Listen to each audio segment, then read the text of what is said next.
The book's pages fluttered to the beginning once again. Faster than before, and he fell. The clouds parted over the Isles of Boreas. It was time to choose. The rebellion was in trouble. Ravens were scouting for the secret rebel base. They needed a game changer. Pieces of the Sky Ripper had surfaced. Renato knew that using it could go catastrophically wrong, but he was sure he could figure out how to use it safely. Also, a temple had risen out of empty desert. The Emperor had brought the Sky Ripper pieces up out of ancient burial by his obscene rituals. Could this be where the Iblis Stone was hidden?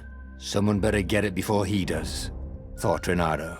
And also, his old friend Lapino needed rescuing.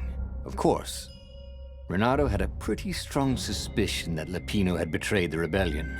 But could Renato really leave an old friend to the Ravens?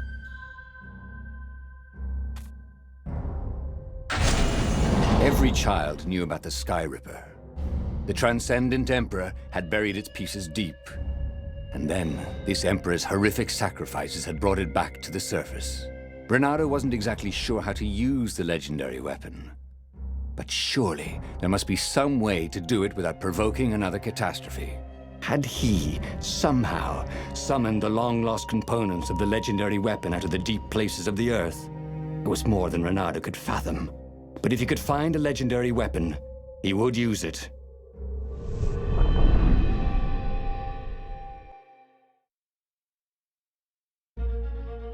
As he set foot on the island, Renato couldn't help feeling a bit curious. Was Lapino still waiting to be rescued? No. He was probably drinking champagne with the ravens. Did ravens drink champagne? Did rabbits? Renato felt oddly thirsty, come to think of it. Why had he chosen the Sky Ripper? Renato never made plans that required constant vigilance. He was a hero. He didn't think too much. He just went with his gut and hoped it all worked out. The Sky Ripper was a long shot. He'd have to devote himself to it. No side journeys, no rescuing old friends. That was against his nature. Could he stick with it?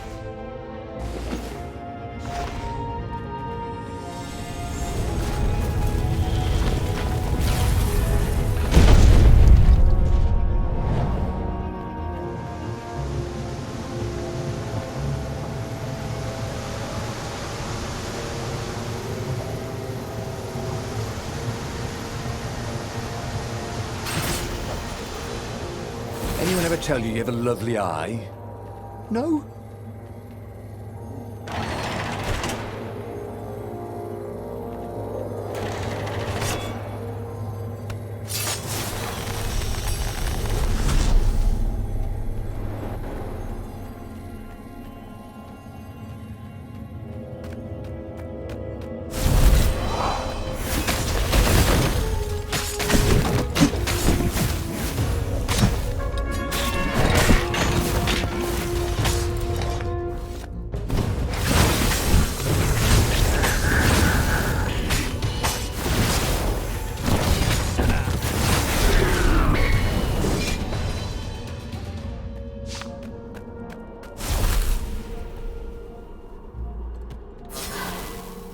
That had been his mistake before, not trusting Zenobia's feelings for him.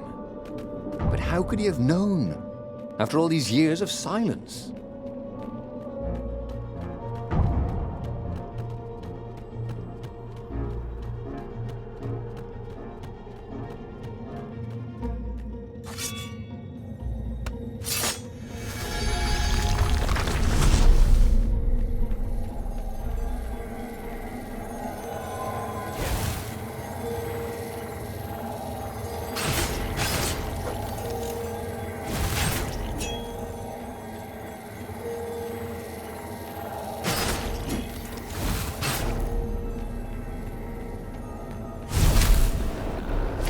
Whoa, personal space?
There it was.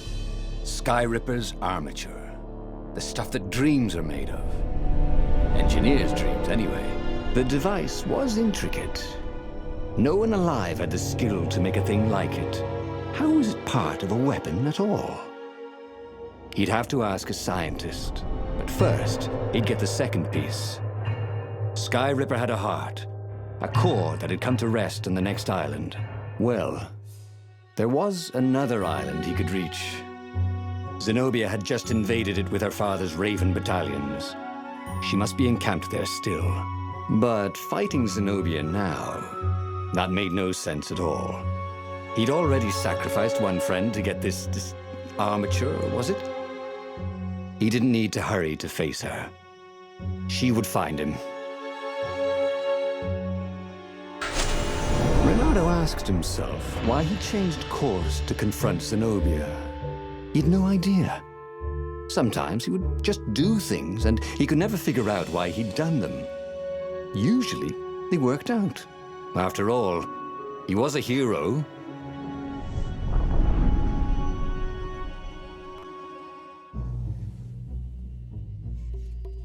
The truth is, though, he wanted to see her, wasn't it? It had been a dozen years since Swordfu School. He'd followed every rumor about her, every scrap of news. Not that he still loved her. After all, she was his enemy. No, it was solely because, know your enemy. All right, maybe he should stop pretending. He knew exactly how she felt about him. But their love affair always ended with a tragic death. Unless, maybe he could find a way to dodge tragedy. Surely he could, couldn't he? Oh, someone needs a bath.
Teach you how to fly.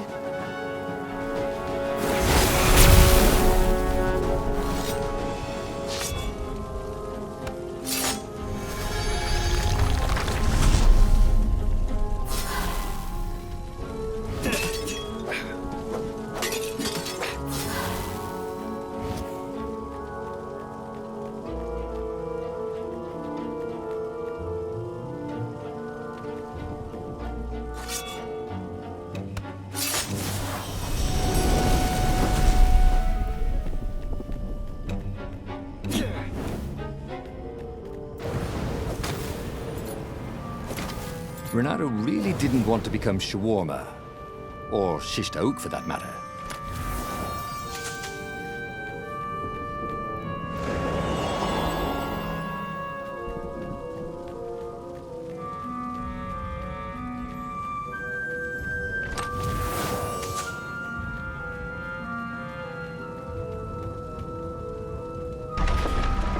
He couldn't do worse with Zenobia than he'd done with the core. Could he?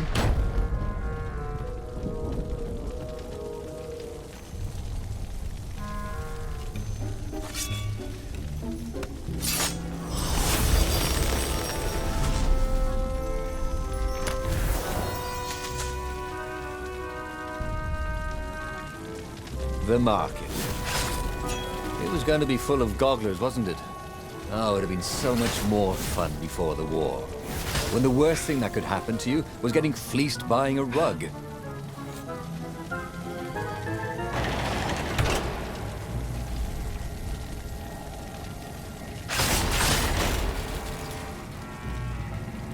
Reynardo wasn't entirely sure how he was going to capture Zenobia. She'd be expecting him. And he didn't have Lapino to cook up a clever plan. Why was it again that he hadn't got the core? Maybe because the results tended to be disastrous. These streets were familiar. The swordfish school was closed now, but he had been down that street 1,000 times. He knew that pub. He knew that alley. He knew the alley behind it much too well. No wonder Zenobia had chosen to invade this island herself.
Reynardo slinked through Zenobia's ship, making no sound at all. Where were her guards? Finally, he reached her bedroom. She was curled up on her bed. Oh, he'd forgotten how beautiful she was. How sleek, how soft.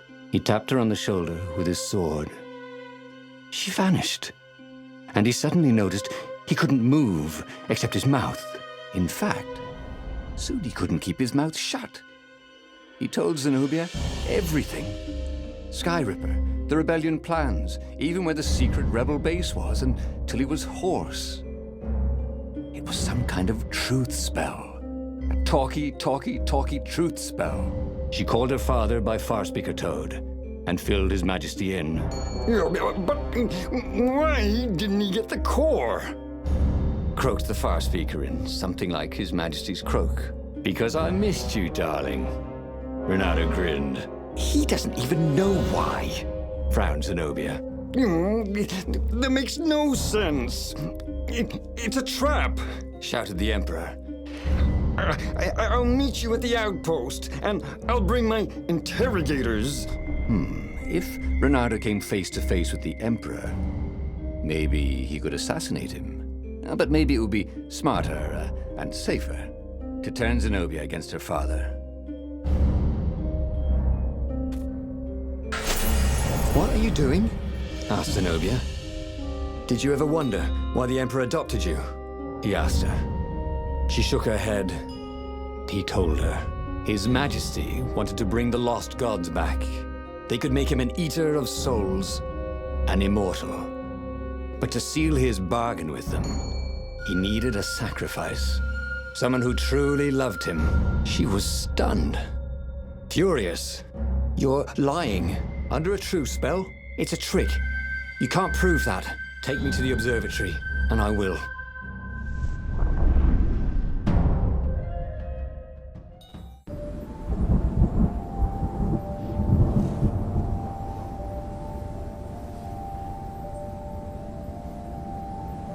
What kind of proof could you possibly have?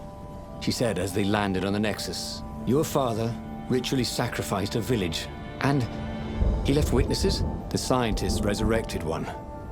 Well, it's not really alive, but it can talk. A true witness. She frowned. The dead can't lie. Well, I bet they could. They just don't have any reason to. She nodded grimly. You go on ahead. I don't want the Ravens to see me.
up with him. Don't you think I'd know if my father wanted to invoke the lost gods? Would he tell you? No.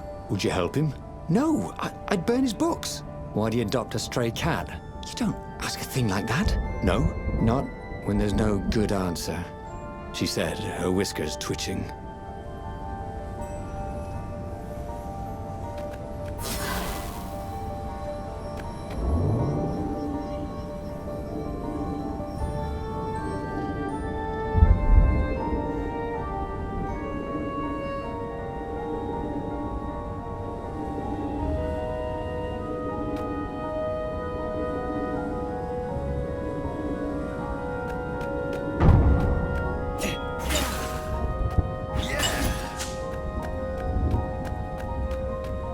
The scientist at the observatory had a true witness to one of the Emperor's blasphemous rituals. The dead could be made to speak for a short while. Interestingly, they could not be made to lie. After all, what do they have to lose or gain by lying?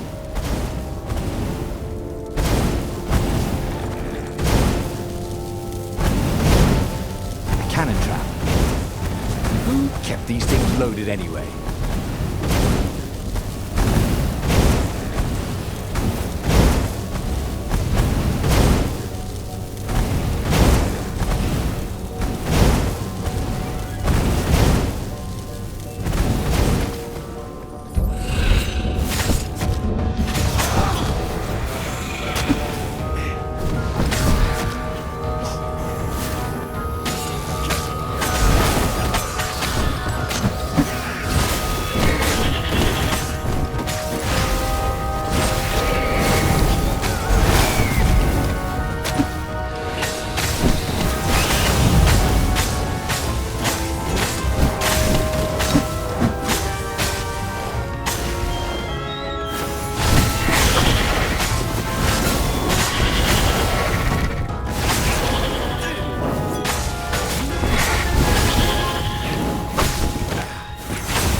The observatory was a burning hulk.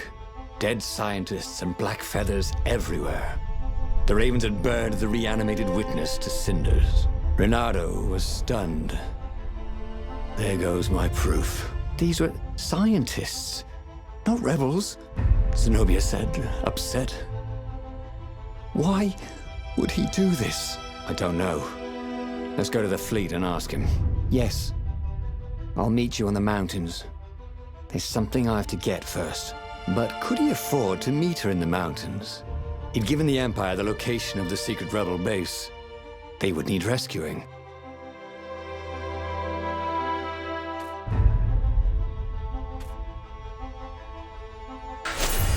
Why was he going to meet up with her? Wasn't it more important to rescue the Rebel Council from the almost certain Imperial attack? Why was he in this war anyway? Was it really to fight the good fight, or did he just want to see her again? One of these days, Renato thought, I should really figure out my motives before I pounce. Nah.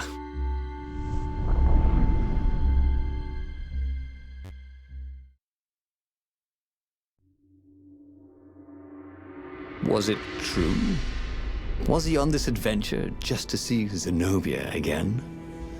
The Imperial heir was not an easy cat to see. Well, she'd ignored all his Kwanzaa gifts. And on the other paw, trying to get a date by joining a war against your intended was, let's say, pretty optimistic. But on the back paw, thought Renato, yes, it sounded exactly like him. Good. I'm so glad we had this little chat, he told himself.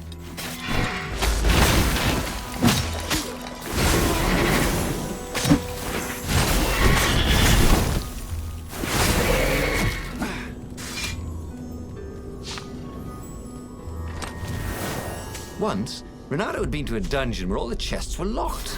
It was awful.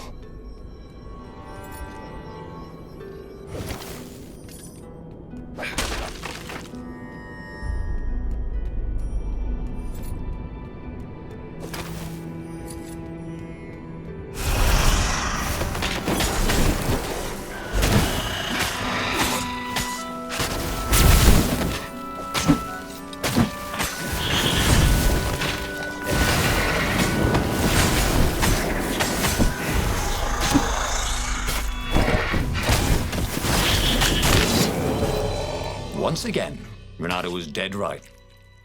Or actually just dead.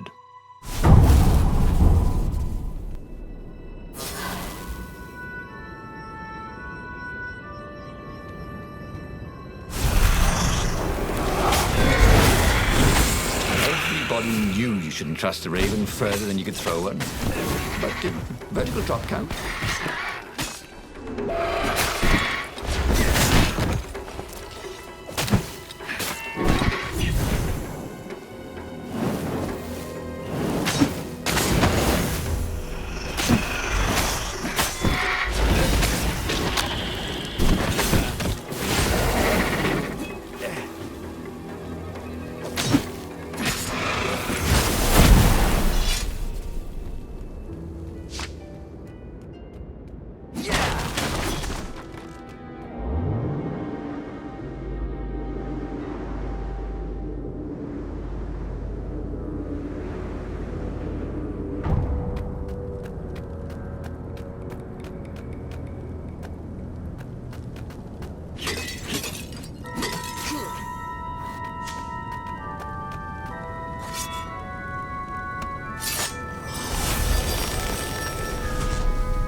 There were a lot of dead ravens along the side of the road. Someone had rampaged through here on a killing spree. What had Zenobia gone to get? He had a chilling thought. You could recognize her blade work in the wounds of the dead bird.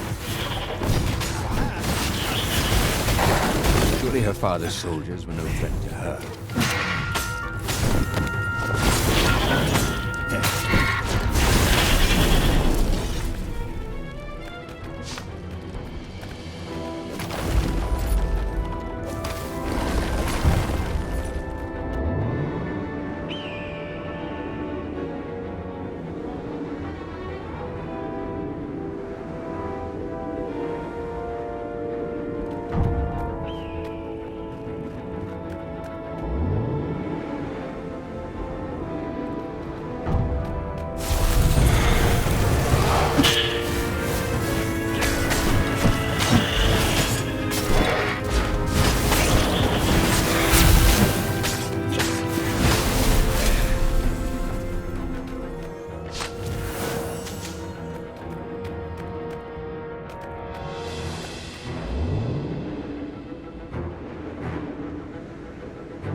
ravens say when they die? Never mind. I'll wait.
He reached the summit, expecting no one.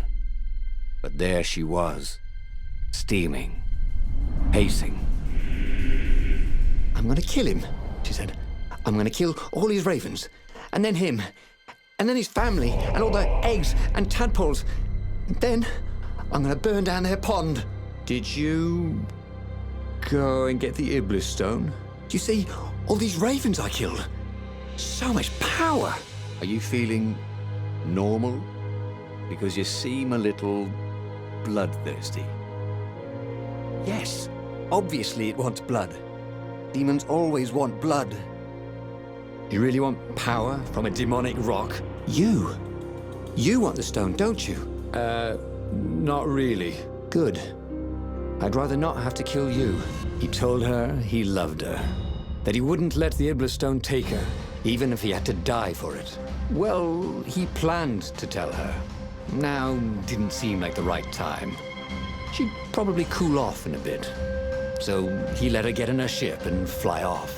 He rushed back to the Farfarer and followed her, keeping a healthy distance. Zenobia's ship was just visible through the clouds ahead. How could he reason with her? But he had to. The rebels were down for the count. No wonder. He'd betrayed the location of their base and then he'd abandoned them. And if she became Empress while she was in the grip of the Iblis stone, if she became Empress by murdering her father, she could still be a great Empress. But she could also be a nightmare Empress. She had to be stopped.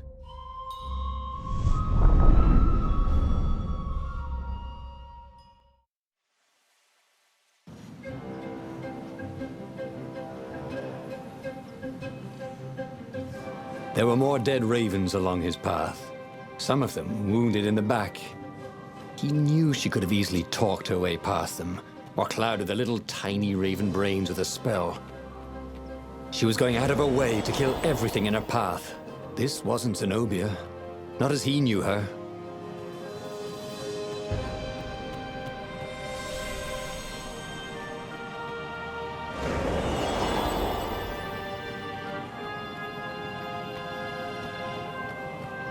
The portal was heavily guarded. Must go someplace they really didn't want it to go.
So, his beloved was possessed by the spirit of a demon. That's what it meant to be a hero. To brave the darkness in your loved one's soul. To have faith there was still good in her. To help her out of that darkness, no matter what the cost. But what? What could he do? She'd kill him if he tried to take the Iblis stone from her.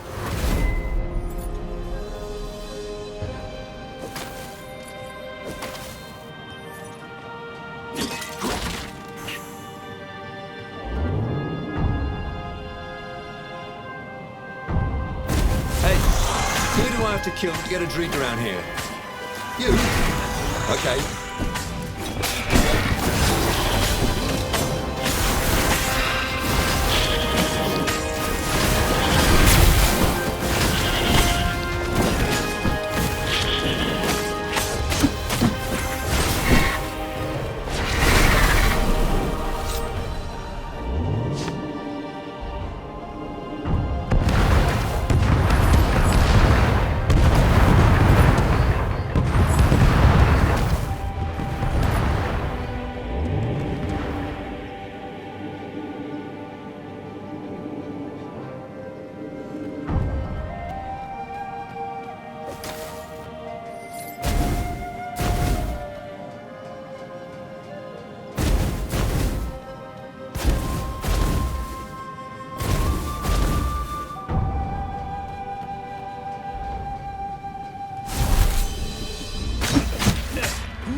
The end of the trail of raven corpses was Zenobia. Her father was frantically rigging a strange apparatus wrapped around a glowing core. "Don't do it!" he shouted. "You'll hate yourself in the morning! Stay back!" She screamed in a horrible voice he'd never heard before. It froze him in his tracks. The Emperor stared at him. "Run," he told the toad, "or hop!" But he didn't manage to voice it, only think it. Zenobia stabbed her blade forward, and His Majesty fell dead. She began laughing hysterically. Or was she weeping? "Just walk away," she laughed at him. "I've no more use for you." There was something he needed to do, but he couldn't figure out what it was. So he did as he was told. As he walked away, he felt a chill in the world. The light in the sky seemed to dim. He didn't dare turn. He had a nagging feeling there was something he should have done just then. Something heroic. But he could not have taken the ablest stone from her by force, and she would not have parted with it willingly. A cold wind blew from where she had been, but he still didn't dare turn. And then, an awful laughter filled the air, and all the torches and all the ships went out, and he realized what he should have done. But by then, it was too late to do anything. He should go back to some of the choices he'd faced before. Maybe there were new paths that had opened up, like those doors he was opening up all over the map that took him to new treasures and around his enemies. And he hadn't learned anything new this time. He'd done the same thing twice, yet expected a different outcome.